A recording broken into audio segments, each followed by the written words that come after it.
नमस्कार, good morning. मी ऋतुजा कदम. 7 सालाम या बुलेटिनमध्ये आपल्या सगळ्यांचं स्वागत आहे. सर्व ताज्या घडामोडी आपल्याला सविस्तर पाहायच्यात, मात्र त्यापूर्वी एक नजर हेडलाईन्सवर टाकूयात.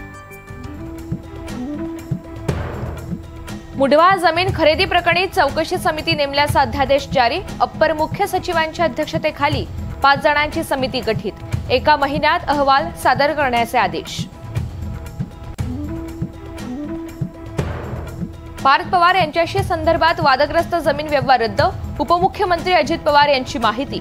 संपूर्ण प्रकरणाची पारदर्शक पद्धतीने चौकशी करणार अजित पवार यांचं भाष्य. शरद पवारांची आज अकोल्यात पत्रकार परिषद. पार्थ पवार प्रकरणावर शरद पवार काय बोलणार याकडे लक्ष.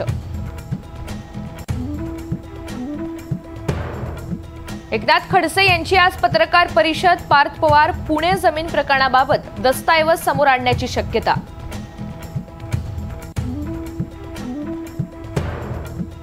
उद्धव ठाकरेंच्या मराठवाडा दौऱ्याचा आज शेवटचा दिवस.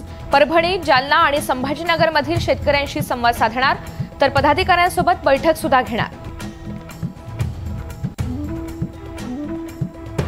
बाबा सिद्दीकी हत्याप्रकरणी पत्नीची उच्च न्यायालयामध्ये धाव. हत्येचा तपास करण्यासाठी एसआयटी स्थापन करण्याची मागणी. याचिकेत गंभीर आरोप.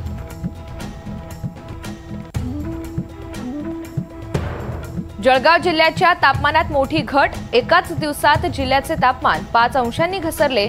तापमान 22 वरून 17 अंशांवर. ट्रम्प प्रशासनाचा नवा नियम. इमिग्रेशन नियमांमध्ये नवीन बदल. लठ्ठपणा किंवा मधुमेहामुळे अमेरिकेत प्रवेश मिळणार नाही. इतर आजारांचा सुद्धा उल्लेख.